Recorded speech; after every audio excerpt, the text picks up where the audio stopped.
Welcome to Grieving with Portia, the podcast that uncovers the hidden treasures within grief. I'm your host, Portia the producer, and I'm inviting you to join me on a transformative journey where we will exchange laughter, of course, the best medicine of them all. Reflect on cherished memories. Remember that time that the little boy grabbed my hand instead of his mother's at the amusement park? Yikes. And of course, discover gratitude while navigating one of life's hardest challenges, loss. So get ready to groove with me, Portia the producer. Let's dive in.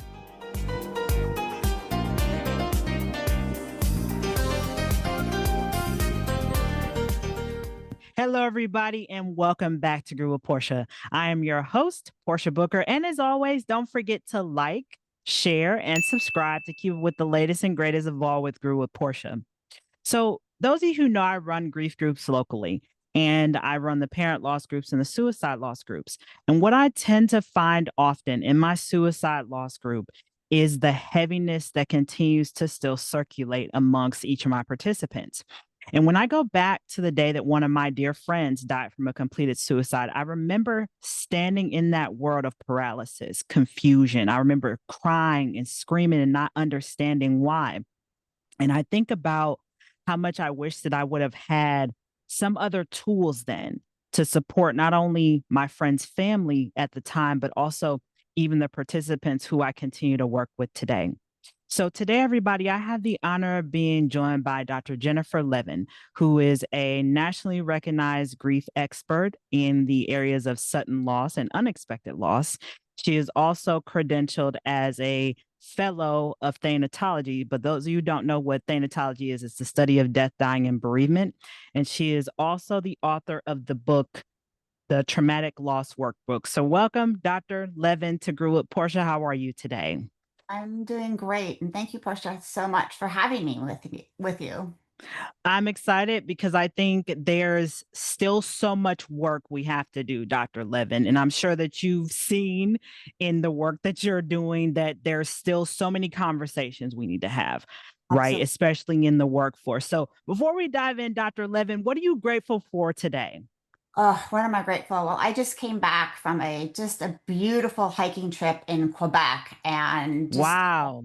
the colors, the leaves, and just it was just a great chance to reconnect with nature and how beautiful our world truly is. Oh, you know, you're speaking my language, Dr. Levin. Me and my boyfriend, we went through the Finger Lakes Oh, in New York, and I didn't realize that upstate New York had so many beautiful waterfalls. And, I mean, we went real hiking and camping, like, staying in a tent, that whole thing. And you're right, like taking in nature, disconnecting from being connected to everybody on social media, technology, all the things. So I can relate to you there 100%. Dr.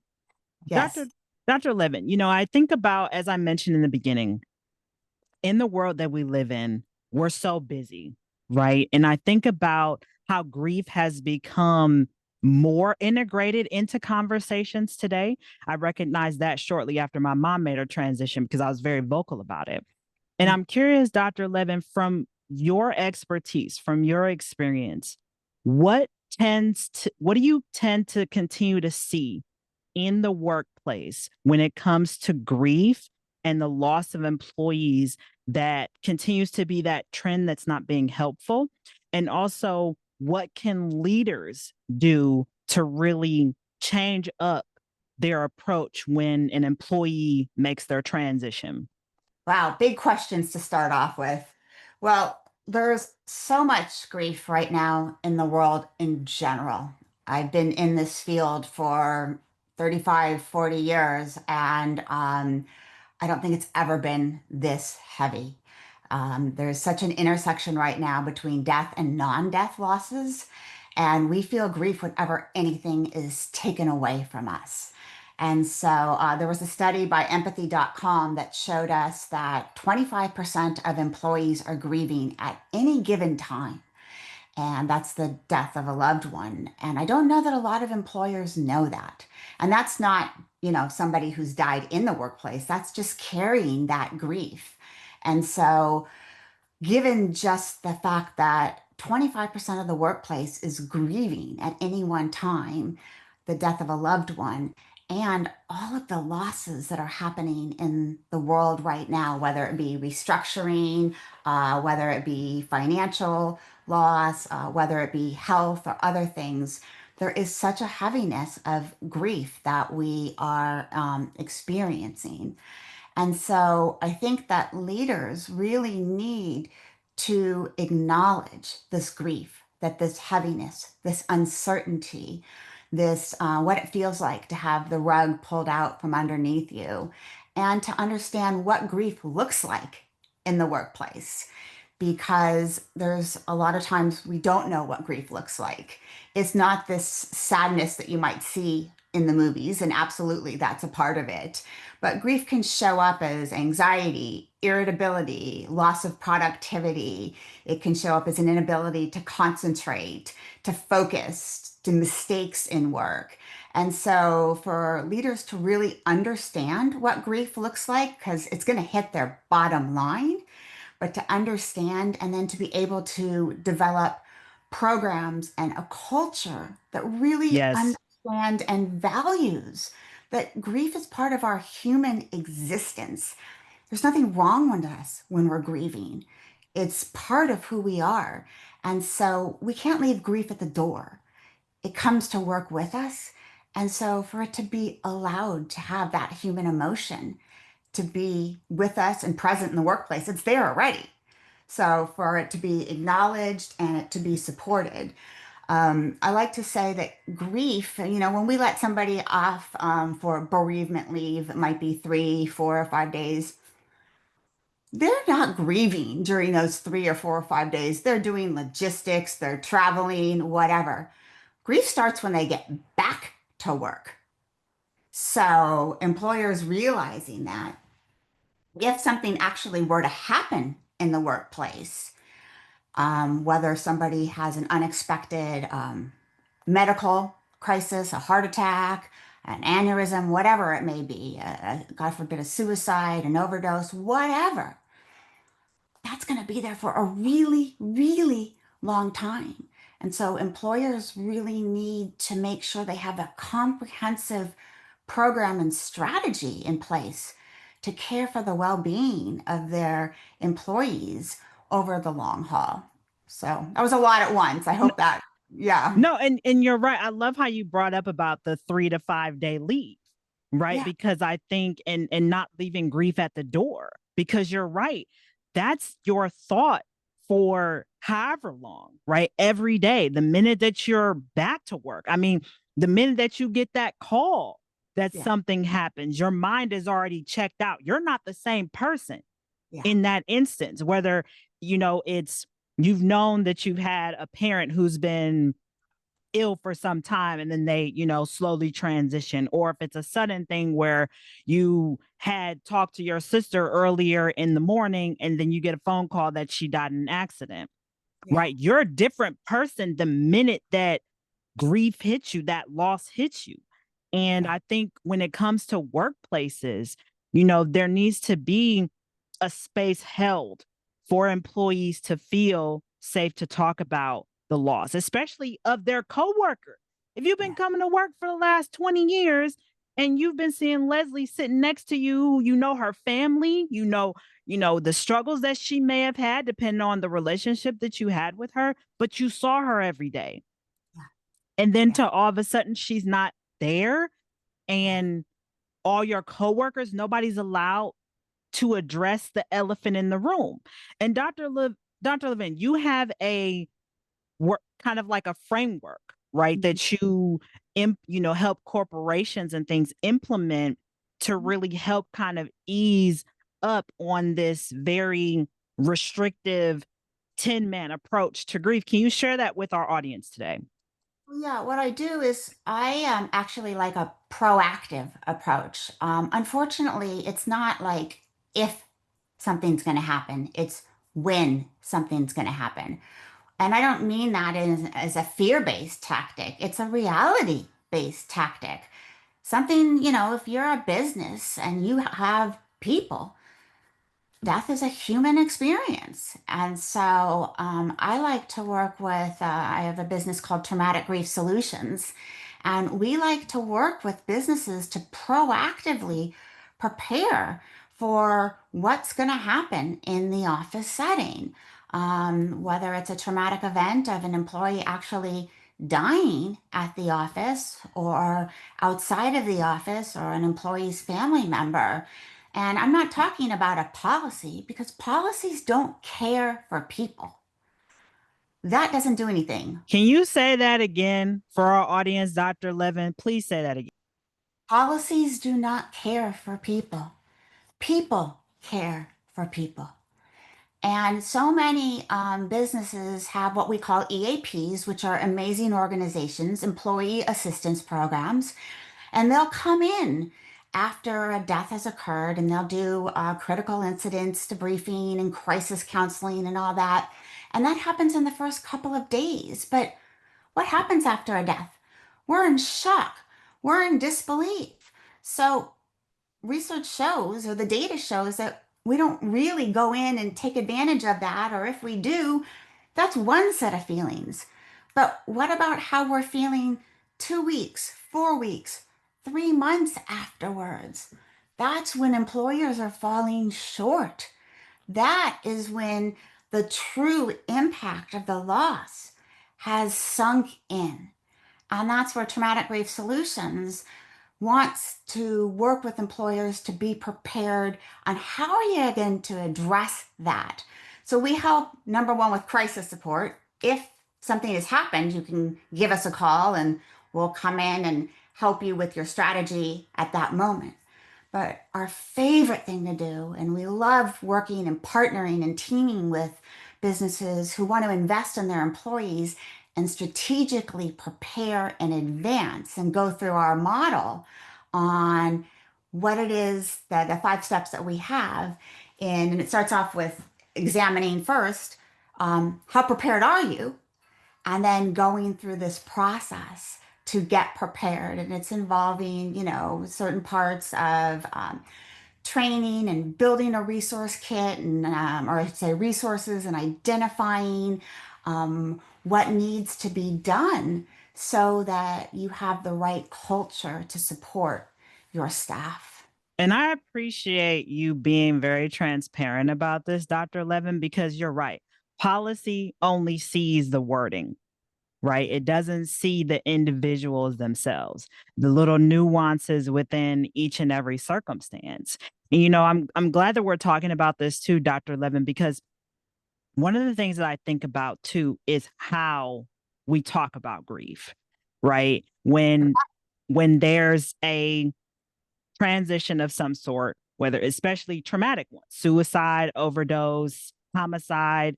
I've been in the boat where I've had a family member who was murdered, right? I've also been in the boat where I brought up about my friend who died from a completed suicide. And I think about the words that people say. Oh, I'm sorry for your loss, right? Or I have no words. Dr. Levin, what have you seen to have been effective both on the wording end and also action end when it comes to addressing a loss for someone? Yeah, that's a great question.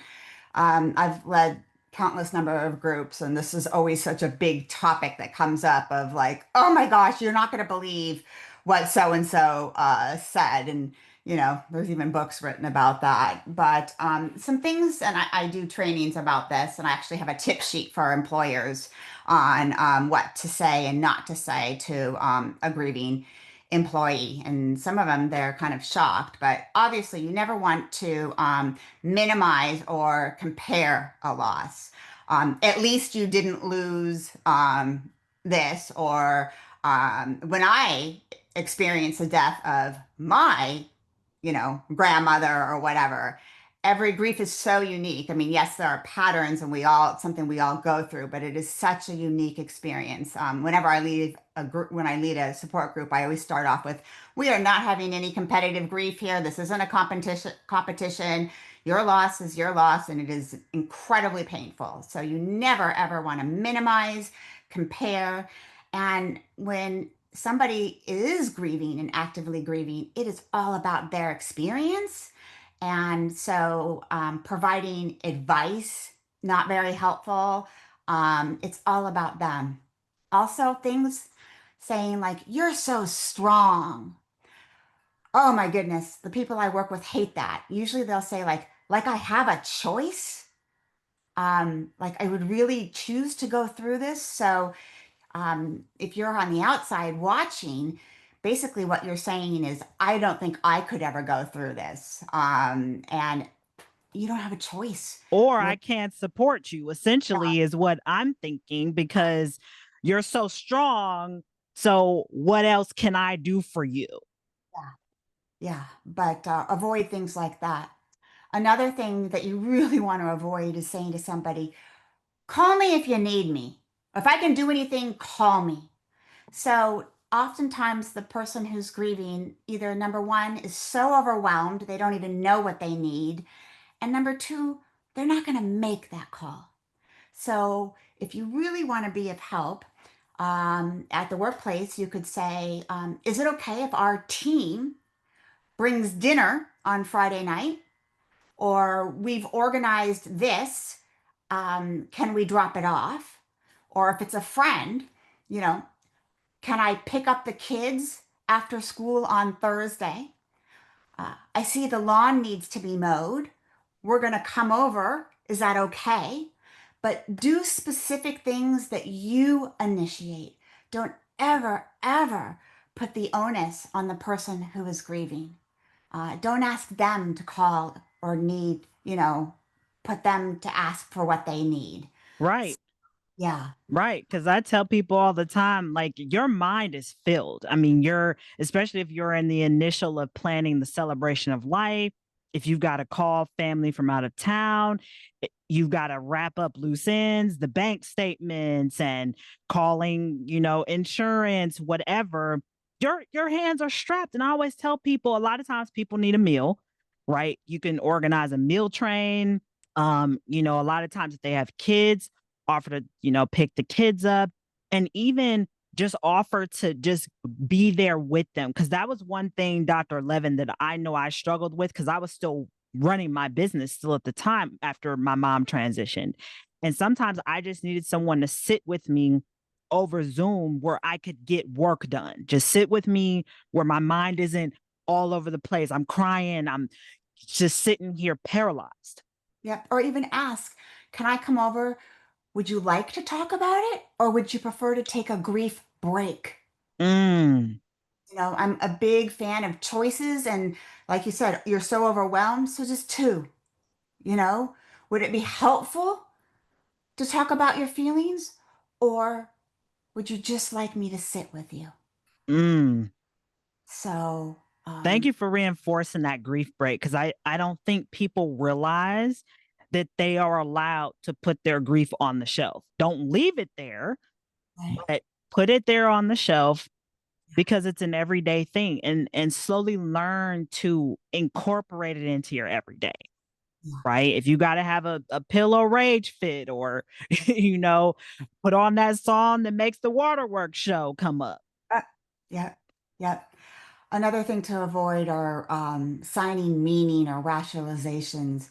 Everything happens for a reason. It's all Mm, part of God's plan, or it was their time. You know what? If that's how the person grieving feels, they'll assign that meaning, but they don't need somebody else to tell them that. right. You got to reach that acceptance for yourself, because I know in the initial, after my mom made her transition, there was one Bible verse, and I'm going to probably missay it, Dr. Levin, but it was something about being absent from the body is present with the Lord. And I know that when I would hear that, it would just, no, I didn't want to hear that, because to me, if this really made sense, I wouldn't even have to hear this quote from the beginning. My mom should still be here with me. So you're right. Like, the person who's grieving has to reach that level of acceptance. Absolutely. And it'll come in their time. I mean, so what you say is very dependent on where the person is in their grief journey. One thing that's so important to remember is that there is no timeline in grief. And so saying things like, aren't you over this? Or it's already been a year is so painful to somebody. And with that, to remember is after somebody has experienced a death or a loss, there's a tremendous amount of support in the beginning. But, by month two, by month three, 6 months, even after a year, a lot of people will forget that you've experienced a death. But if that was your person who died, you haven't forgotten. You remember Right. that every single day.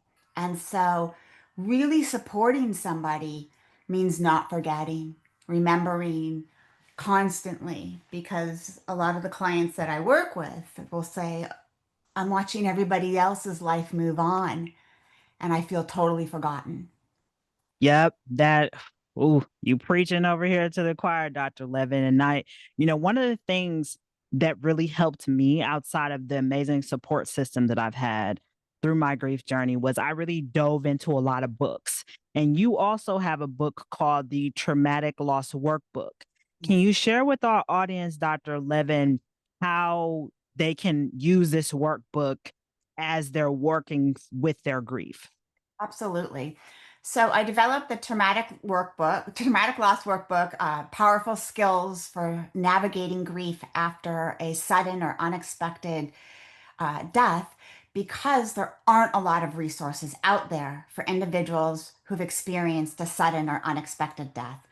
And so this is a workbook that takes you through the entire continuum of traumatic grief.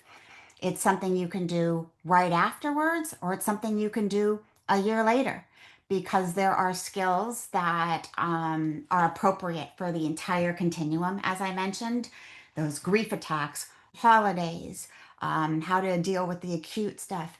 But it's got a lot about holding hope and how to create a meaningful future, things about continuing bonds and relationships with your loved ones. And it's based on evidence based skills, a lot of tools and techniques. And one of the things I'm excited to share is there's also a course that goes with the book. And the course has videos that I lead so that you can hear me narrate. But there's also 15, 20 other videos by individuals who are living with traumatic loss and other health professionals who share other skills and insights with that as well. And I want to give, if it's okay, a promo code to your listeners so that they could get 50% off of the course. And that's early bird. So if you go to the web page, my web page, which I think you'll put in the show notes, hopefully. But the promo code is early bird. And so you can do the workbook and the course together. And together, those are good skills for if you've experienced a sudden or unexpected death. Excellent. So those of you, you can, grab the early bird version of this, go to all her videos. And, I like kind of that learning approach where you get both the practical and you can, watch videos and really help that to really sink in, because when you're navigating grief, your mind is all over the place. It's hard for you to really hold on to things, but this gives you the opportunity to really sit with your own emotions, go through it on at your own pace, and also you can obviously help other people as you're going through it as well. Well, Dr. Levin, we're going to be running out of time here soon. And I want to again extend a deep amount of gratitude to you for coming on the show today. Before we conclude, Dr. Levin, one of the things again that I'm really glad that we had the conversation on was workforce, because there's a lot of corporations that are continuing to keep a vicious cycle of culture because they want to keep grief left at the door. If there's one piece of wisdom you can leave with corporate leaders today, what words of wisdom can you leave with them today? Sure.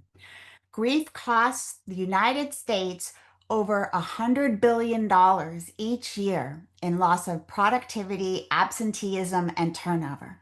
And so, by investing in programs and acknowledging grief, you can, number one, show your employees how much you care, but it'll also give such a payback for the workforce and your business. And so just doing that is such an amazing, just such an important part for leadership to really invest in their workforce and to change the culture.